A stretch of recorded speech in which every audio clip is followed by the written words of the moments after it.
All right, here is the review for, it says Unit 3 review here.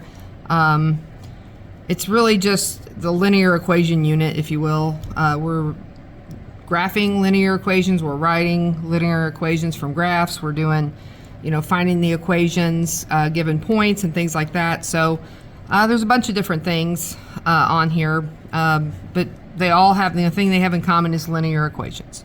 All right, so here we're going to graph this function.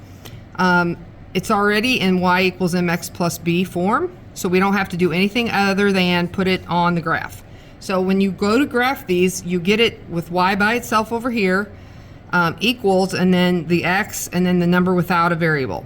Okay, so y equals mx, and then b back here. So this b is where it crosses this y-axis, and it's going to cross at -2 right there. So we're going to put a dot. We know that this line that we're going to draw is going to go across that y-axis at that point. Okay, so we just don't know if it goes this way, this way, this way, how it goes, but we know that it's going to go through that point. And then we know that the slope of it, how much it changes from one thing to another, is going to be 1/3 x, meaning it's going to go down, because it's negative, down 1 and right 3. So from our point, we're going to go down 1 and over 3 points and put another dot. Now, what we can do is this. If we just kept doing that, we would end up with our line like this, right? But there's another half of the line over here. So we can go up 1 and left 3. 1, 2, 3. Put another dot and draw our line. Oops, sorry. Trying to do this and not block the camera is kind of tough. So it's going to look something like that. Okay? All right. Second one.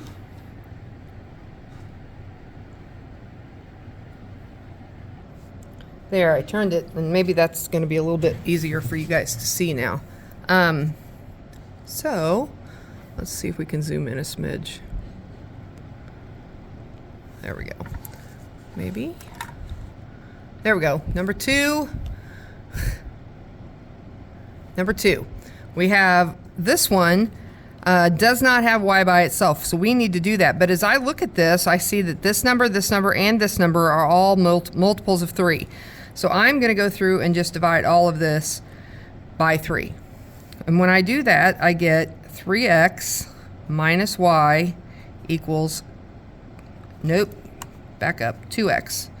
Sorry, I was dividing by 2 instead of 3. So 2x minus y equals 2. So I need to get y by itself. This is a negative y. Okay, so I'm going to move this 2x over here, and this is a positive 2. So I'm going to subtract 2x from both sides. When I do that, those are canceled. I have a negative y on this side equals a negative 2x and a positive 2. Now, I don't want negative y, I want a positive y. So I can change this sign to positive y as long as I change the sign of everything else. So that would make this a positive 2x and a negative 2. So this is what we graph. Okay, so again, we're going to start with this in here. This here is our y-intercept, so it's where it crosses y. So it's going to be right there. And then our slope is 2. If we have a whole number, we're going to put that guy over 1 so that we have a fraction, because this is going to be our up and down number, and this is going to be our left to right number. Since they're both positive, we're going to go up and right. So from this point, we go up 2 and right 1. Up 2, right 1. Now, again, this is only showing half our line. The other half of our line's down here, right? So we do the opposite of this. So we go down, and the opposite of right is left. So we go down 2 and left 1. Down 2, left 1. And that way we have both sides of our line. All right. Let's look at number 3 here. So number 3 is set up in point slope form. Okay, and so what we can do from here is we can put it in y equals mx plus b form, or we can plot the point that they gave us and graph it from there. So the point they gave us is 1, 1. It's positive 1, positive 1, because it's the equation of point slope is y minus y equals m times x minus x. So if this number was a negative 1, we would have x plus 1. So we know that these two numbers are positive 1, negative, or positive 1, positive 1. So we go positive 1, positive 1, put a dot. And then our slope is 1/2. So we can go up 1 over 2. Or down 1, left 2. Just like that. Okay, now you could get y by itself by distributing the 1/2 and then adding 1 to both sides, and you're still going to end up with the same exact equation or same exact graph as this. Okay. All right, on number 4, they're wanting to know what the zeros of the function is. When they say zeros, that means it's where it crosses x. Okay. X-axis. Okay. So that means y, which is what f of x is. Remember, we can change that to y. So we need to make this guy 0 because it crosses the x-axis when this number is 0. So that means if I add 5 to both sides, I would have 5 equals x when y is 0. So that means the x-axis, or the root, or the 0, sorry, the 0 for this is x equals 5. You can also find the y-intercept here is -5, because remember, it's always that back number there. So the y-intercept is going to be a -5. And the x-intercept is +5. On this one, again, we make this y equals 1/2 x plus 16, right? To find the x-intercept, we make y 0. So that would be y 0 equals 1/2 x plus 16. So to get x by itself, to find out what x is, I subtract 16 from both sides, and I have -16 equals 1/2 x. So then to get rid of this 1/2, I'm going to multiply it by 2 over 1. So I multiply this guy by 2, and that gives me -32 is x. So the x-intercept on this one is a -32, kind of a big one. And what's the y-intercept? The y-intercept, you can just look at the equation and find it. It is 16. Okay? Over here, when they give you a graph, it's super simple because it's where it crosses x. So here, the x-intercept is -4. The y-intercept is +4. Okay?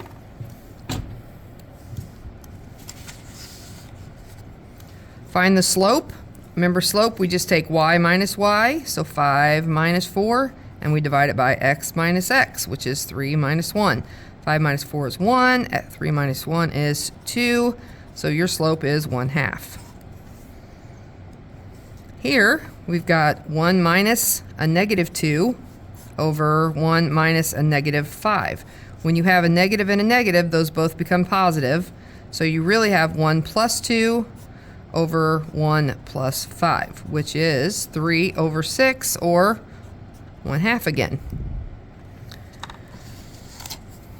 And down at the bottom, we have 3 minus 1 divided by -2 minus 0, which is 3 minus 1 is 2, and -2 minus 0 is a -2, which is a -1. All right, on this one, they want you to write this equation in slope-intercept form. Right now, it's written in point slope. Y minus y equals m times x minus x. So right now, it's in point slope. They want you to put it in slope-intercept, which is y equals mx plus b. Okay? So the way you do that is you distribute your slope. So y minus 5 stays as is. -1 times x is a -x. -1 times -2 is a +2. And then remember, we need y alone, so this we've got to add 5 to both sides. And we end up with y equals -x plus 7. That is the same equation, same exact line, just written in two different forms. Point slope, slope-intercept. This one, number 11, is written in standard form. This is standard form. Remember, standard form is ax plus by equals c. All right, and they want it in slope-intercept, so we've got to get this y by itself. In order to get y alone, the 10x has got to go and the 5's got to go. So I'm going to subtract 10x. That's gone. That leaves me 5y on the left, -10x plus 25 on the right. And now to get rid of this 5, I divide by 5, but I have to divide everything by 5. So the 5's are gone. That leaves us y equals negative 10 over 5 is negative 2x. 25 divided by 5 is 5. All right. So this one, they want you to write the equation of this line in point slope. Remember, point slope is y minus y1 equals m times x minus x1. Okay? So we have 2 points. All right? First thing we have to do is find the slope. So we're going to take y minus y, so negative 3 minus a negative 1, and divide it by 2 minus a minus 2. 2 minus a negative 2. All right? So that becomes 3 plus 1, negative 3 plus 1 would be a negative 2. Negative 2 plus 2 is a positive 4, so our slope is a negative 1/2. So there's part of our, that's going to go right there. Now we just pick either one of these points. I'm just going to pick this guy right here. So I put this in for my y1. So y minus my y1 is negative 1 equals my m is negative 1/2. My x minus my x is negative 2. So now we clean it up a little bit and get rid of all these negatives. Minus a minus becomes plus, so y plus 1, negative 1/2, and then x plus 2. That is point slope form right there. And you leave it just like that. Okay. Then we're going to do the same thing down here at the bottom. We're going to find the slope first. So we take 5 minus 3, our y values, right? 5 minus 3, and we divide it by our x value, difference of our x values. 1 minus a negative 1.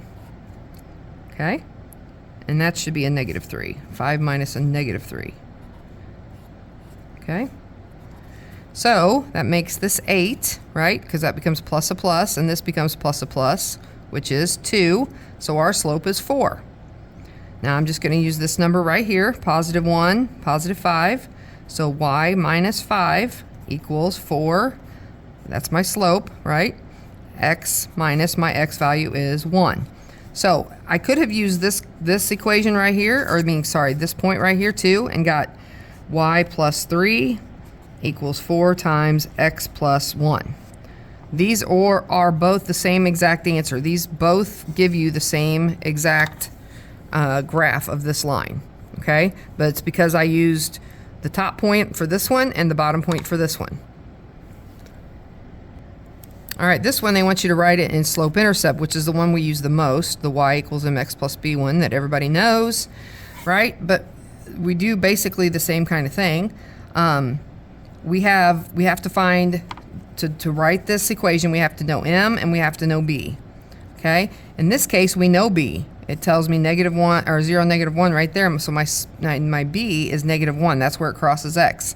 So now what do I have to do is from here, I need to find another spot where this line crosses right in the corner of one of these blocks. And right here it does. So that means to go from here to here, I'm going to go up 1 and over 3. And it's going in a positive direction. So my slope is a positive 1/3. So I literally just plug that into this equation.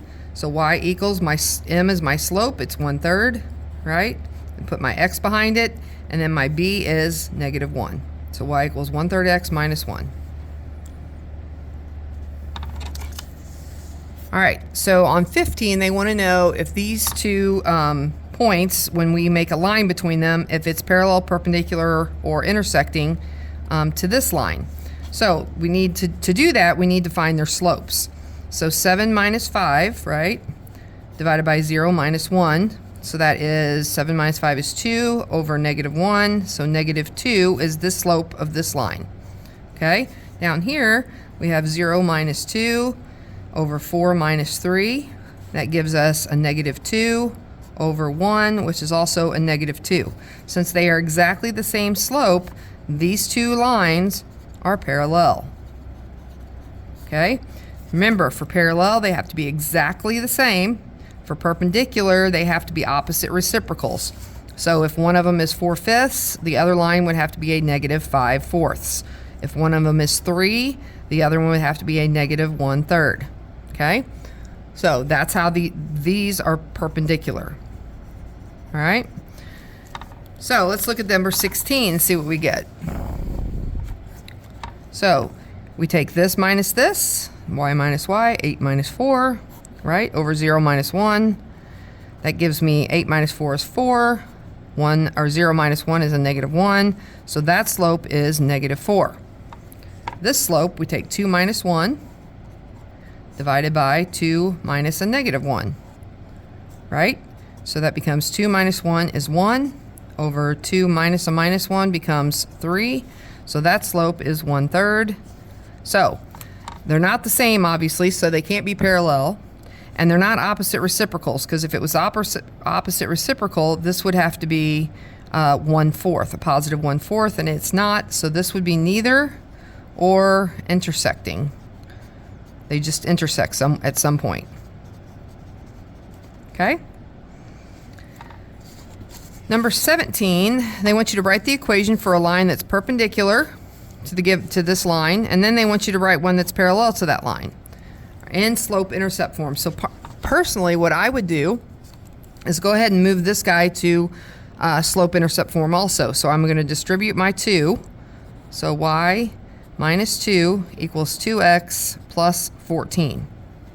And then I'm going to add 2 to both sides to get the y alone. And that gives me y equals 2x plus 16. So a line perpendicular to this, okay, is going to have a slope of negative 1/2, right? So perpendicular is m's going to be a negative 1/2, right? And this one, it doesn't have to go through that point, but it can go through that point. So this point that it went through up here, if we look at this, it went through 2, negative 7. And remember, to find out what point it goes through, you literally just look at this number and change the sign, right? So this is the y and this is the x. So it's going to be negative 7, positive 2. So negative 7, positive 2. So to find b for this equation, we're going to go 2 is my y equals negative 1/2 times negative 7 plus b. Let's see if you guys can see. All right. So 2 equals negative 7/2 plus b. So I add 7/2 to both sides. Oops. So this is going to be 4/2, right? 2 equals 4 over 2. So you add those together and you get 11/2. And that's what your b is. So a line perpendicular to this guy is going to be y equals negative 1/2 x plus 11/2. Okay. And then for parallel, I'm going to move him over here. All right. So parallel, the slope of this one is 2. So the slope of this new line is also going to have to be 2. So my slope is 2, and the b of this one is 16. So this one just can't go through 16, okay, for the y-intercept. Because if it was 2 and 16, they would be the exact same equation and be the same line, and therefore intersect over every point instead of being parallel. Because parallel, they can't touch. So I'm going to make it 18. You can make it 14, you can make it 4, you can make it whatever, but the slope has to be 2. So y equals 2x plus 18, or 2x plus 3, or 2x minus 7, or whatever. But this 2x has to be the same. All right, 18 is a word problem. It says when a puppy is born, it weighs it weighs 1 pound, and it gains 1/4 pound every month. So to write an equation, this is where it starts, right? So that's your b, and then 1/4 pound, so 0.25, right? That's your m. So y equals 0.25x plus 1, right? So it starts at 1, and then each month afterwards, x represents your months, 1/4 pound for each month, and then you add the one that it started with. So how many pounds does the dog weigh on his first birthday? How many months would that be? That would be 12. So y equals 0.25, and your x, instead of x, you're going to put 12, because we're going to go with 12 months plus 1. So 0.25 times 12 is 3, plus the 1, So he would weigh 4 pounds. Or she, I guess. And then how much would the dog weigh if it grew 1/3 of a pound? So 1/3 would just be 1/3 x plus 1, right? That doesn't look good. Sorry. So plus 1. So in 12 months, we'd have y equals 1/3 times 12 plus 1, or 4 plus 1. So they would be 5 pounds. All right, this back one is a scatter plot on the best fit question. And it says Old Faithful is a geyser, Yellowstone National Park. And for more than 100 years, it's erupted every day at intervals less than 2 hours. The data in this table suggests that the time between the eruption may be related to the length of the previous eruption. So we're going to make a scatter plot. Remember where X and Y are on O. So here's X and here's Y, right? So length of eruption, that's my X, this is my X, and this is my Y. Okay, in tables like this, the left one's your X, the right one's your Y. If it's a table like this, right, and they have numbers up here and then numbers down here, this is your X and this is your Y. All right, so here we go from 2 to 5. So I'm going to go ahead and label this. I'm going to pause it while I do that. All right, so down here on the X, I have the length of eruption. And I went by, every other one was a half a minute, so 30 seconds. So 30 seconds, 1 minute, minute and a half, 2 minutes, 2.5 minutes, 3.5 minutes, so forth. Over here, my smallest one was 57, but my biggest one went to 92. So I went ahead and just did each one of these by 4, and it took me from 4 to 92. And then I'm going to plot my points.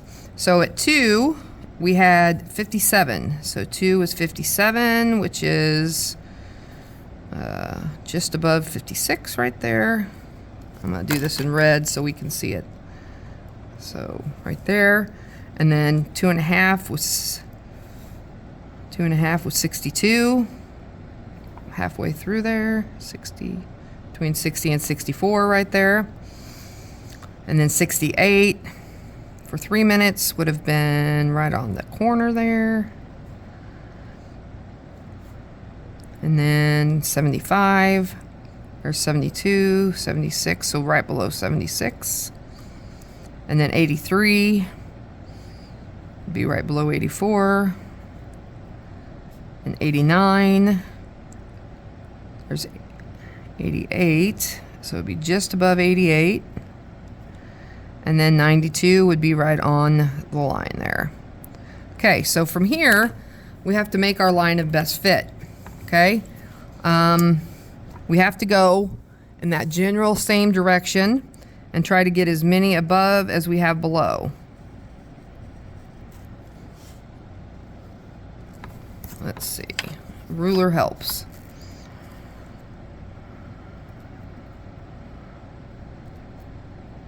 Let's try that.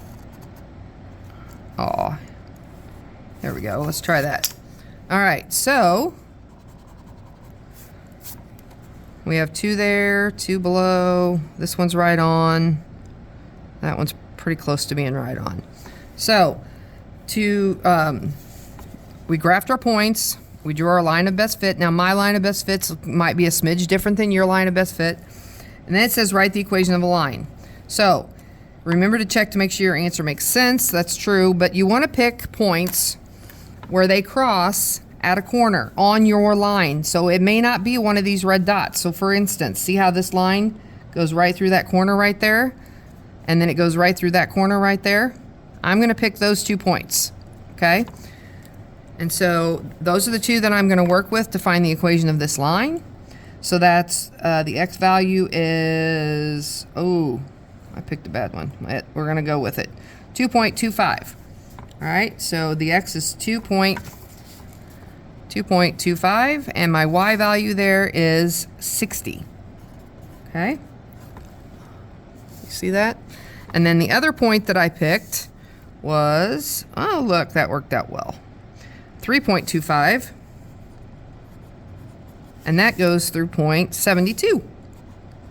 So right here is 3.25 and 72.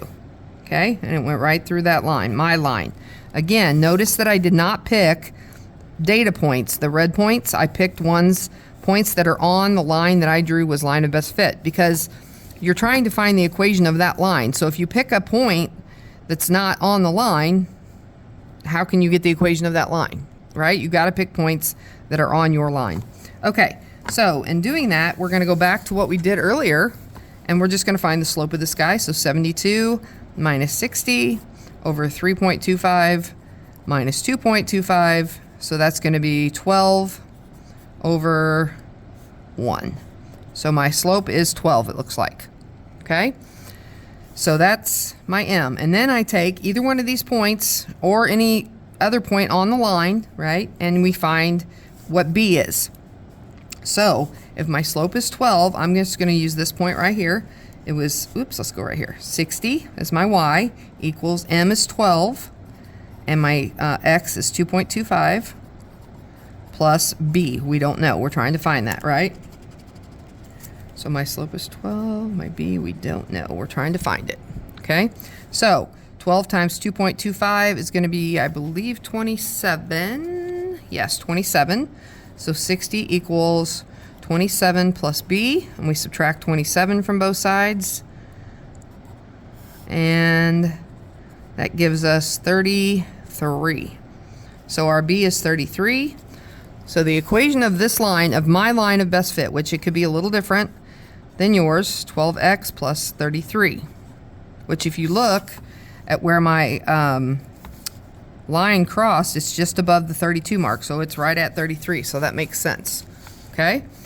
So explain the meaning and the rate of change. So that means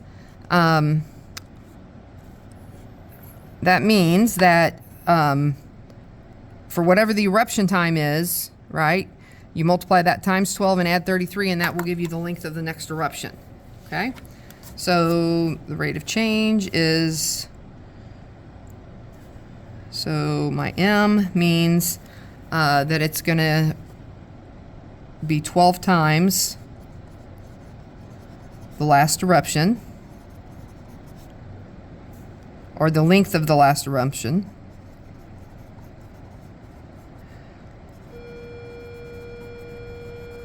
And that B means that the first one was 33 seconds long. Okay. Or minutes, sorry. That was all in minutes. So minutes long. Okay?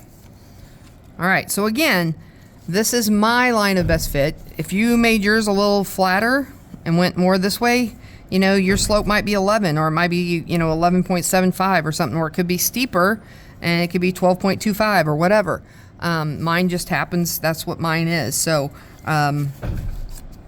yeah, all right. And so when I grade this, if it's, you know, when I grade the test, I'm looking for something very, I'll do it obviously, and it's going to need to be something very close. So if you had 11.5 or if you had 12.5 or whatever, I will give you that. But if you have, you know, 26, obviously that's not close. Or if you have a -2, that's obviously not close. So it should be very close and very similar to that.